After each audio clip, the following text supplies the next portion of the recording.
Hello guys, welcome back to my YouTube channel, and today I am going to show you how to delete your Snapchat account permanently. So let's dive in. The first thing you want to do is go ahead and launch your Snapchat.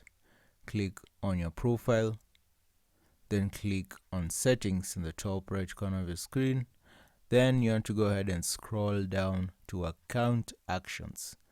So go ahead and scroll down to account actions and click on delete account. And after that, it is pretty simple. All you have to do now is enter your email address and your password and continue to deleting your account. Now you can cancel this request within 30 days.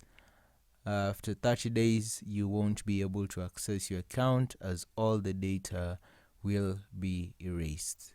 And that is how you do it, guys. I hope you found this helpful, and I will see you in the next video.